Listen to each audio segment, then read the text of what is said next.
Buenos días, alumnos. Bienvenidos a una clase más del curso de química. Y el día de hoy ya entramos a un nuevo mundo que viene a ser la química orgánica, ¿ya?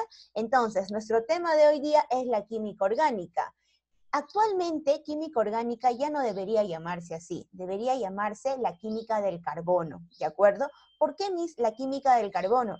Porque la química orgánica pues viene a ser una rama de la química que se encarga de estudiar a quién, se encarga de estudiar al carbono, ¿de acuerdo? Por eso debería llamarse, ¿no? La química del carbono. ¿Y a quién estudia? Al carbono. ¿Pero qué del carbono? Va a estudiar, ¿no? Sus propiedades físicas, químicas del carbono y también va a estudiar a los derivados del carbono. Prácticamente el tema, ¿no?, del día de hoy tiene como protagonista a quién, al carbono, ¿de acuerdo? Entonces, nos dice que la química orgánica viene a ser una rama de la química que se va a encargar del estudio de quién, del átomo de carbono, y que va a estudiar sus propiedades físicas, sus propiedades químicas y también de los compuestos que van a derivar de él, ¿de acuerdo? Entonces, en conclusión, el protagonista del tema del día de hoy viene a ser el carbono, ¿de acuerdo? Pero también por ahí van a haber pues protagonistas secundarios que vienen a ser sus amiguitos del carbono. ¿Quiénes son sus amigos del carbono? El hidrógeno, ¿de acuerdo? El oxígeno, el nitrógeno y por ahí también pues al fósforo y al azufre, ¿de acuerdo? Pero aquí los más importantes vienen a ser carbono, hidrógeno, oxígeno y nitrógeno. Como protagonista principal, ¿a quién? Al carbono, ¿de acuerdo? Entonces, cuando nosotros veamos compuestos en donde tenemos al carbono y el carbono pues esté unido a hidrógeno, vamos a decir que es un compuesto orgánico, perdón. Todo compuesto orgánico tiene que tener carbono en su composición. Todo compuesto orgánico, pero no todos los que tienen carbono son compuestos orgánicos. Hay ciertas excepciones. Por ejemplo, el monóxido de carbono, ¿te acuerdas? Yo te dije en clase anteriormente, cuando veíamos la materia, te dije que el monóxido de carbono, el CO2, no son compuestos orgánicos, pero tienen carbono. Tienen carbono, pero se les excluye. Hay ciertas excepciones, ¿de acuerdo? Tienen que tener claro que todos los compuestos orgánicos van a tener carbono en su composición, todos, porque él es el protagonista del tema, el carbono, ¿de acuerdo? Pero no todos los que tienen carbono son compuestos orgánicos. He ahí la diferencia, ¿de acuerdo? Entonces, ¿cuáles son esas excepciones? Pues que no estudia la química orgánica. Por ejemplo, excepciones. Tenemos al monóxido de carbono. No es un compuesto orgánico. Al dióxido de carbono, al ácido carbono y algunos carbonatos como el carbonato de calcio, por ejemplo. ¿De acuerdo? Tienen al carbono, pero no son compuestos orgánicos. A ellos los estudia la química inorgánica, pues que ya lo vimos en nomenclatura inorgánica. ¿De acuerdo? Entonces, como les decía, pues, chicos, lo que vamos a estudiar va a ser a los compuestos orgánicos, teniendo como protagonista al carbono. Pero ¿cómo así nace la ciencia, pues, de estudiar al carbono? Vamos a hacer una pequeña reseña histórica, una breve historia para que puedan entender, ¿de acuerdo? Entonces, nos remontamos a años atrás, ¿no? Más o menos en el año de 1784, pues cuando aparece Antoine Lavoisier. Antoine Lavoisier nos dice que tanto los animales como los vegetales están formados por carbono e hidrógeno en una gran proporción. ¿Se acuerdan que en la clase pasada les decía que el cuerpo humano está formado por carbono, está formado por hidrógeno, pero ¿por qué más? También tiene oxígeno y pues también nitrógeno, ¿se acuerdan? Entonces, ¿cómo ha sido descubierto? ¿En qué año? En 1784, por Antoine Lavoisier, en donde nos dijo que los animales y los vegetales están compuestos principalmente por carbono, hidrógeno, oxígeno y nitrógeno. ¿De acuerdo? Listo. Después, años más tarde, aparece otro señor, Jacobo Berzelius. Ya Jacobo Berzelius, que es, pues, ¿no?, el padre de los símbolos químicos, acuérdense. ¿Qué nos decía Jacobo Berzelius? Nos dice, Antoine Lavoisier dijo que los seres vivos están formados no por el chon, por carbono, hidrógeno, oxígeno y nitrógeno. Por lo tanto, tenemos que separar a la química. Vamos a hablar de una química orgánica y una química inorgánica. La química orgánica, pues para aquellos derivados de los seres vivos, ¿de acuerdo? Todo aquello que tenga vida va a estar formado por compuestos orgánicos, decía Jacobo Berzelius. Por eso hay que separar a la química en dos. Química orgánica, pues aquello que estudia a los compuestos que derivan de los seres vivos, y la química inorgánica, pues que no derivan de los seres vivos, ¿de acuerdo? Entonces, Jacobo Berzelius introduce una idea diciendo de que todos los compuestos orgánicos, ya sea, por ejemplo, la glucosa, fórmula de la glucosa, C6, H12 o 6, ¿cierto? Decía que todos los compuestos orgánicos tenían que derivar de un ser vivo. ¿Dónde está la glucosa, Miss? Ah, la glucosa está a nivel de mi sangre, pues no, se encuentra ahí, en la sangre. Y la sangre forma parte de los seres vivos, ¿no? Está dentro de mi cuerpo, por lo tanto, la glucosa venía a ser un compuesto orgánico. Eso decía Jacobo Berzelius, que todos los derivados de los seres vivos vienen a ser compuestos orgánicos. Por ejemplo, otra cosa, Miss, por ejemplo, tenemos a la orina. La orina, que en su composición tiene urea, también viene a ser, ¿no? Un compuesto orgánico, ¿de acuerdo? Entonces, eso es lo que decía Jacobo Berzelius, que los compuestos orgánicos tenían que derivar, sí o sí, de otro componente orgánico, de otro que tenga vida, ¿de acuerdo? No podía aparecer un compuesto orgánico de algo que no tenga vida, sino de algo que tenga vida va a dar origen a un compuesto orgánico, necesariamente, ¿de acuerdo? Eso fue la idea de Jacobo Berzelius. Pero su ideología muere ¿con quién? Muere pues con Friedrich Wöhler en el año de 1828. ¿Qué hizo este señor? Friedrich Wöhler sintetiza por primera vez un compuesto orgánico a partir de un compuesto inorgánico, pero en el laboratorio. Ajá, ¿no? Con esto, como que dice Jacobo Berzelius, tú decías que todo el compuesto orgánico tenía que derivar netamente de otro compuesto orgánico, de un ser vivo, pero yo te estoy demostrando lo contrario. Acabo de sintetizar urea en mi laboratorio a partir del cianato de amonio, que viene a ser un compuesto inorgánico.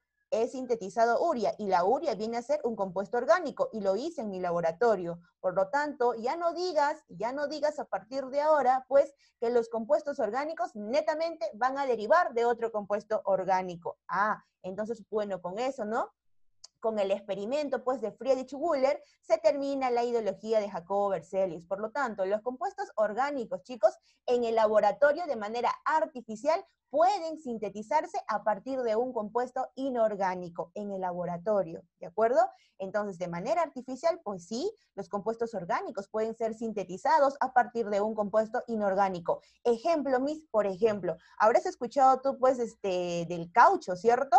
Aquí está urea, chicos, la urea. Acuérdense que la urea viene a ser un compuesto orgánico. ¿Por qué? Porque forma parte de la orina y la orina deriva de los seres vivos, ¿de acuerdo? Eso es lo que trataba de demostrar Friedrich Wöhler. A partir de cianato de amonio, sintetizó la urea. ¿Ya? Listo. Entonces, a ver, por ejemplo, habrás escuchado tú del caucho, pues, ¿no? El caucho. Miss, el caucho, claro, es el líquido lechoso que sacan de las plantas, ¿no? ¿Para qué? Para la fabricación, por ejemplo, de las llantas, ¿no? Eso viene a ser el caucho natural. Pero también habrán escuchado de un caucho sintético. Un caucho sintético, pues, que fue realizado, elaborado, sintetizado en el laboratorio de manera artificial, ¿de acuerdo? Entonces, a partir de Friedrich Wöhler, chicos, pues se han hecho un montón, se han sintetizado un montón de compuestos orgánicos en el laboratorio de manera artificial. Es cuando, por ejemplo, nosotros cuando tomamos, habrán tomado el cifrut, ¿no? El cifrut. Miss, yo he tomado cifrut de granadilla, el cifrut de naranja, listo, de acuerdo. ¿Tú crees que ese cifrut está hecho a base de un jugo de frutas? No, ¿cierto? No está sacado del extracto de las frutas, sino ¿qué pasa? Que lo han sintetizado en el laboratorio de manera artificial, porque si tú te pones a leer los componentes que tiene ese cifrut, vas a ver pues que tiene saborizante, no sé, un montón de componentes, pero nada de manera natural. Entonces, el cifrut, esas bebidas, ¿no? Que tienen, dice, supuestamente fruta, pues son hechos de manera artificial, hechos en el laboratorio, ¿de acuerdo? Porque la fruta, sus derivados de la fruta, pues el jugo vienen a ser compuestos orgánicos, ¿no? ¿Qué cosa tiene la fruta, Miss? La fruta tiene su glucosa, fructuosa, la glucosa, la fructosa, pues que son compuestos orgánicos, ¿no? De manera natural, pero ese compuesto orgánico se ha podido sintetizar en el laboratorio. ¿Para qué? Para hacer el cifrut, por ejemplo, ¿ya? Entonces, el cifrut, Miss, usted me está diciendo que viene a ser un compuesto orgánico sintetizado en el laboratorio. Exacto. No es que han hecho, pues no es que han extraído el jugo de la fruta y han realizado el cifrut. No, sino que en el laboratorio pues han sintetizado de manera artificial un compuesto orgánico a partir de compuestos inorgánicos, ¿de acuerdo? Entonces, a partir de Friedrich-Wöhler, pues chicos, como les decía, se empieza a sintetizar compuestos orgánicos de manera artificial en el laboratorio, ¿de acuerdo? Listo. Entonces, vamos a ver pues algunas diferencias entre la química orgánica y la química inorgánica, ¿no? La química orgánica que estudia los compuestos orgánicos y la química inorgánica que estudia a los compuestos inorgánicos, ¿de acuerdo? Ejemplo, a ver, tenemos aquí al cloruro de sodio. Sodio y cloro no tienen carbono. Por lo tanto, mis vienen a ser un compuesto inorgánico, ¿cierto? No tiene carbono dentro de su composición. Ya, es un compuesto inorgánico. Y por aquí tenemos a los compuestos orgánicos. Por ejemplo, por ejemplo, está la pintura, el plástico, ¿no? Tenemos a las medicinas, combustibles, fibras, pinturas, plásticos. ¿De dónde derivan, mis? Derivan del petróleo. Y ya hemos visto en la clase de biología que el petróleo, el gas, todo ello, ¿de dónde deriva? Yo les dije, en la clase de biología hemos hablado de dónde sale el petróleo, ese gas, ¿no? ¿De dónde extraen el petróleo? Mis extraen pues del subsuelo, ¿no? De las rocas, en las rocas en donde está atrapado ese gas. Pero ese gas, ¿de dónde ha derivado? De los restos fósiles de los animales. ¿Se acuerdan, no? Entonces, el petróleo, el gas, chicos, derivan de seres vivientes, de restos fósiles, de materia orgánica. Por lo tanto, también pues son compuestos orgánicos. Y si son compuestos orgánicos, lo estudia la química orgánica, ¿ya? Por ejemplo, pintura, plástico, medicina, que son compuestos derivados del carbono, ¿de acuerdo? En los combustibles, tenemos aquí fibras naturales y sintéticas, por ejemplo, ¿no? Está la lana. ¿De dónde ha salido la lana? De un ser viviente, ¿no? De un ser vivo. Por lo tanto, lo estudia la química orgánica, ¿de acuerdo? Y todos ellos, ¿qué tienen en su composición? ¿Qué cosa tienen los seres vivos dentro de su cuerpo? Carbono, hidrógeno, oxígeno y nitrógeno. A todos ellos lo estudia la química orgánica, ¿de acuerdo? Cuando nosotros veamos compuestos en donde hay carbono, hidrógeno, oxígeno, compuesto orgánico netamente, en cambio un compuesto inorgánico pues no va a tener carbono, ¿no? Excepto, de aquí tenemos ya las excepciones que ya lo mencionamos, ¿de acuerdo? Entonces, algunas diferencias. A ver, nos dice que los compuestos orgánicos pues están formados por carbono, hidrógeno, oxígeno y nitrógeno, a los cuales se les llama los bioelementos primarios o organógenos también. Son los bioelementos primarios, pues, porque son elementos más abundantes en el ser vivo, ¿ya? En cambio, un compuesto inorgánico puede tener cualquier elemento, no necesariamente el carbono. Mira que está cloro y sodio, no tiene carbono, puede tener cualquier elemento, no le hace protagonista al carbono, ¿de acuerdo? Ahora, ¿cuál hay más? ¿Compuestos orgánicos o compuestos inorgánicos?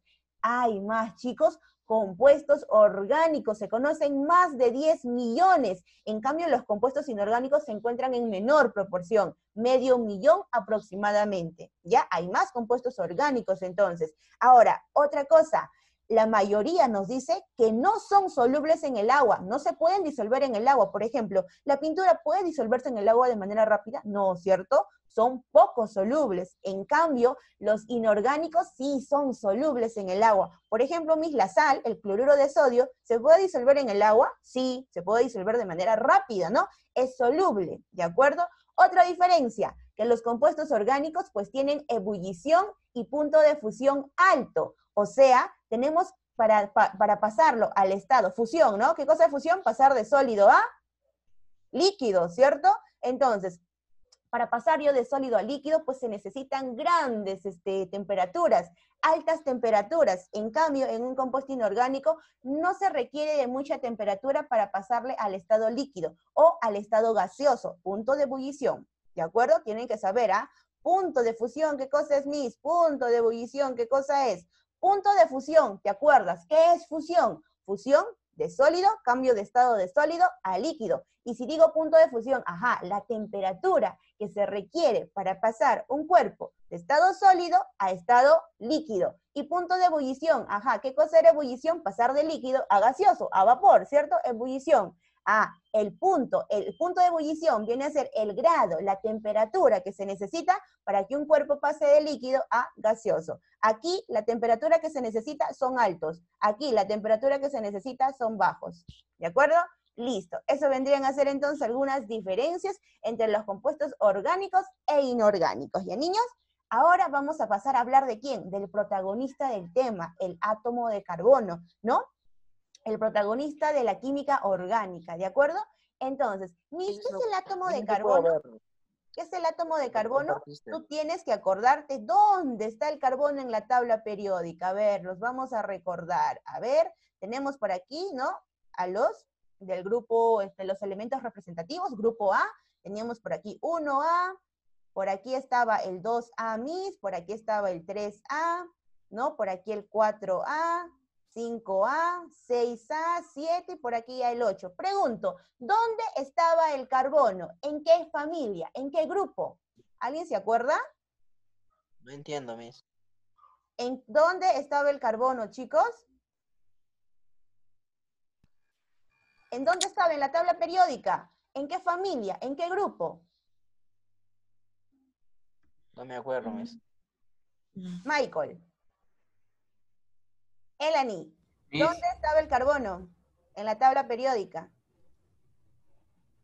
o sea, ¿cómo? En el grupo 4A. Muy bien, Elani. En el grupo 4A, Miss, ahí estaba el carbono, ¿cierto? En la tabla periódica. ¿Cuál es su ubicación del carbono respecto al grupo? El grupo 4A. Y si el carbono estaba aquí adelante, eso quiere decir que toda esta fila se llama... Si el carbono estaba aquí adelante, ¿cómo se llamaba toda esta familia? Los... Carbonoides. Carbonoides, pues, hay que acordarnos, chicos, hay que acordarnos ya las clases previas, ¿de acuerdo? Entonces, pregunto, ¿el carbono es metal o no metal? Metal. No metal. No metal, claro, aquí están los metales, representan aproximadamente un 80% de la tabla periódica, pero por aquí, Miss, estaban los no metales. Ah, el carbono es un no metal, por lo tanto, listo. Entonces, ya me acordé dónde estaba el carbono, Miss. El carbono es un elemento no metálico, ¿Dónde se ubica? En el grupo 4A de la tabla periódica, por lo tanto, pertenece a la familia de los carbonoides. No se olviden eso, básico, porque ya lo vimos. Miss, el hierro. El hierro es metal, está en el grupo B, ¿ya? El hierro sí es metal, pero el carbono no es metal, ¿de acuerdo? Es un no metal, no metálico, listo. Entonces, Miss, pues yo me acuerdo que el carbono, su número atómico es 6. ¿Qué cosa es 12? A ver, ¿nos acordamos? Aquí va número atómico, zetita. Y aquí 12, ¿qué cosa Número de vendría? masa. Número de masa. masa. De masa. Muy bien, ya, acuérdense, ya no me estén diciendo por qué le ha puesto 12, aquí por qué le ha puesto 6. No, 6, zetita. Número de masa del carbono, 12. ¿De acuerdo? No olvidarse. Listo. Nos dice que según Lewis, la estructura del carbono va a ser así. Carbono y sus 4 puntitos. ¿Por qué Miss Lewis le ha hecho esa estructura del carbono? Ajá, escuchen. Como el carbono pertenece al grupo 4, a la familia de los carbonoides, pues eso quiere decir que el carbono se va a enlazar con 4 elementos químicos. Por eso le han puesto 4 puntitos a su alrededor. Por ejemplo, el hidrógeno, ¿ya? El hidrógeno, chicos. El hidrógeno tiene su estructura, según Lewis, con un puntito acá. Ah, un puntito. ¿Dónde estaba el hidrógeno? En el 1A, ¿cierto? Aunque no pertenece a esa familia, pero se encuentra en el 1A, ¿no? Listo. ¿Por qué Miss tiene el hidrógeno un puntito? Porque significa que se va a unir con otro elemento, solamente con uno, Ah, pero el carbono se tiene que unir con 4 elementos, ¿ya? Eso significa que el carbono cuando se una con 4 elementos significa que tiene una tetravalencia, tetra. ¿Qué cosa es tetra? 4. Tetravalencia significa que se va a unir con 4 otros elementos, que puede ser hidrógeno, puede ser otro carbono, ¿de acuerdo? Pero se une con 4 elementos químicos. Ah, el hidrógeno con 1, nada más, ¿ya? A ver, otro ejemplito para que me entiendan. A ver, tenemos, a ver, vamos con el magnesio. El magnesio, por ejemplo, tiene 2 puntitos. Aquí uno y aquí otro. ¿Qué significa que tenga 2 puntitos? ¿Con cuántos elementos se va a unir? ¿Con cuántos? Si tiene 2 puntitos, ¿con cuántos elementos se va a unir el magnesio? ¿Con 2, Miss? Con 2, pues, ¿no? Con 2, muy bien. Se va a unir nada más con 2. Eso significan los puntitos. Mis, ¿qué son los puntitos? Se les llama electrones de valencia, chicos. No los quiero marear, pero bueno, se llaman electrones de valencia y significa que el magnesio se va a unir con 2 elementos químicos. Ah, ahora te está diciendo que el carbono tiene 4 puntitos. 4 puntitos, eso significa que el carbono pues se va a unir a 4 elementos. Es por eso que se encuentra en el grupo 4A. El magnesio, ¿en qué grupo está? En el 2A, acuérdate, en el 2A, ¿se acuerdan? De Margarita, ¿no? Canta baladas en la radio, ¿se acuerdan, no? Belinda y Margarita, magnesio, grupo 2A. Entonces, como es en el 2A, tiene 2 electrones de valencia, ¿de acuerdo? El carbono, como se encuentra en el 4A, tiene 4 electrones de valencia, y esto sería su representación según Lewis. Eso quiere decir, como les decía, que el carbono se va a unir con 4 elementos químicos, ¿de acuerdo? Que puede ser hidrógeno, puede ser otro carbono, ¿de acuerdo? Puede ser con 4 elementos, ¿de acuerdo? Entonces, ¿cómo se le representa? Pues con flechitas, con rayitas, porque se va a unir a alguien, ¿ya? Se va a agarrar de su mano con alguien, con 4 pero, ¿de acuerdo?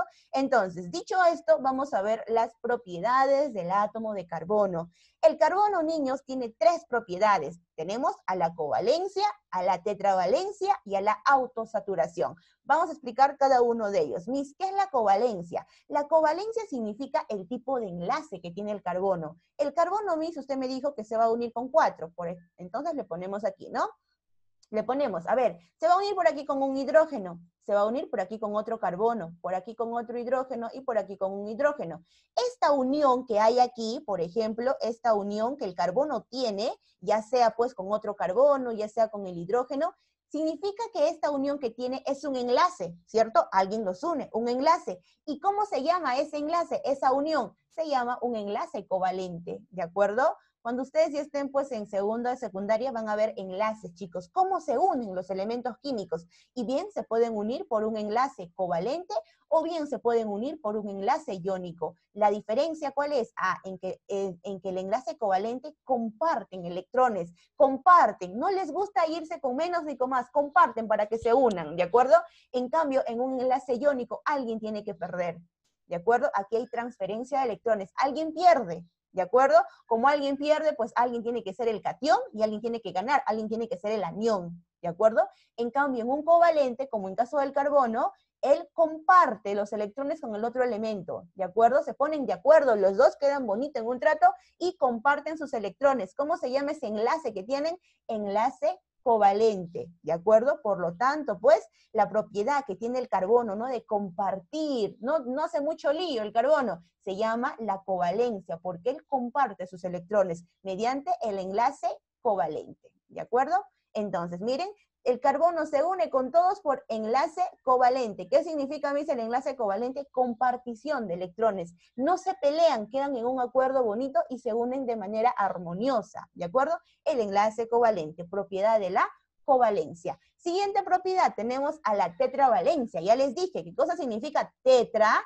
4, ¿de acuerdo? 4. Quiere decir, pues, que el carbono se va a unir a 4 elementos químicos, no más, solo a 4 el carbono, solo a 4, no más. No puede admitir más enlaces, ¿ya? No puede unirse a más. Por ejemplo, por aquí, pues, hidrógeno, hidrógeno, hidrógeno y hidrógeno. Miss, se ha unido a 4 elementos químicos, pues que son el hidrógeno. Eso significa tetravalencia, propiedad por el cual el átomo del carbono tiene la capacidad de formar 4 enlaces covalentes, ¿ven? Ahí está, se ha unido a 4 elementos, ¿de acuerdo? Tetravalencia. Y por último, la autosaturación. ¿Qué significa, Miss, la autosaturación? Auto, propio del carbono. Quiere decir que el carbono, chicos, también se puede unir a otro carbono, ¿de acuerdo? Puede unirse a otro carbono y bien lo puede hacer por un enlace simple. Esta rayita que hago es un enlace simple, o bien puede unirse por un enlace doble, 2 rayitas, o bien puede unirse con otro carbono a través de un enlace triple, 3 rayitas, ¿de acuerdo? Autosaturación, o sea, el carbono se está uniendo a otro carbono, él mismo se autosatura, pero a través de un enlace simple, doble o triple, eso va a depender, ¿de acuerdo? Entonces, miren acá, aquí el carbono se ha unido con este carbono, ¿a través de qué enlace? ¿Simple, doble o triple? ¿Hablen? ¿Qué enlace es esto? ¿Simple, doble o triple? ¿Mm? ¿Niños? Simple. Simple. Aquí, se ha unido otro carbono, ¿a través de qué enlace? Doble. Listo, doble, Miss. Y aquí, Miss, pues aquí viene a ser un enlace triple, Triple. ¿de acuerdo? Eso es autosaturación. Cuando el carbono se une al mismo, a otro átomo de carbono, pero mediante enlace simple, puede ser doble o puede ser triple, ¿de acuerdo? Entonces, Miss, ¿cuántas propiedades tiene el átomo de carbono? 3. Covalencia, no te olvides que es tetravalencia y la autosaturación, ¿de acuerdo? Hasta ahí, ¿entendieron? ¿Sí o no? Sí. Correcto, me parece genial. Entonces vamos a pasar a resolver pues nuestros ejercicios que están súper facilitos. A ver, dice, pregunta número 1, ¿ya? La química orgánica se encarga del estudio del átomo de quién. ¿Quién es el protagonista del tema? Carbono, Carbono, listo, del átomo de carbono, entonces será la respuesta, ¿ya? Ahí está ya la respuesta de la dice resolución. Listo. Ajá, y ya está aquí, el átomo de carbono. 2, nos dice, ¿qué propiedad es por la cual el átomo de carbono se combina consigo mismo? Ajá, ¿cómo se llama esa propiedad? Saturación. Autosaturación, Miss, muy bien, Elani, ¿no? La autosaturación, ¿correcto? Entonces, clave de la 2, pues es la autosaturación, ¿ya? Autosaturación, listo. A ver, ¿alguien me dice la clave de la 3? Tetravalencia. Claro, propiedad del átomo de carbono de formar 4 enlaces covalentes. Muy bien, ¿no? La tetravalencia. El carbono no se une a nadie más, solamente a 4. Tetravalencia. Listo, tetravalencia. A ver, vamos con el siguiente. Dice, alternativa que contiene los elementos organógenos. La C. A los elementos más abundantes en el ser vivo, pues, ¿no? Carbón, hidrógeno, oxígeno y nitrógeno. El famoso chon, ¿no? El famoso chon. Listo. 5. A ver, determina la cantidad de enlaces sigma y enlace pi presentes en el siguiente compuesto. Para esto les voy a explicar lo siguiente. Miren acá. Cuando el carbono se une a otro elemento a través de un enlace simple, se le pone, chicos, que es un enlace sigma. ¿De acuerdo? Sigma. ¿Ya? Esto significa sigma, ¿no? Según el alfabeto griego, ¿ya? Sigma. Cuando solamente tiene un enlace simple. Cuando el carbono se une a otro elemento mediante un enlace doble, ya, pongámosle también aquí otro carbono, mediante un enlace doble, se le pone arriba un sigma y abajo un pi, ¿de acuerdo? Esto viene a ser pi, esto viene a ser sigma. ¿Y qué pasa si el carbono se une a otro carbono mediante un enlace triple? Ahora tenemos 3. ¿Qué voy a poner, Miss? Voy a poner aquí pi, y del centro le pongo sigma, ¿de acuerdo? Entonces, conclusión, un enlace simple es igual a un enlace sigma, ¿de acuerdo? Es simple, sigma. Un enlace doble va a tener sigma y pi, y un enlace triple tiene 2 enlaces pi y al centro un enlace sigma, ¿de acuerdo? Tienen que memorizarse eso. De nuevo, cuando veo un enlace simple es sigma, cuando veo un enlace doble es sigma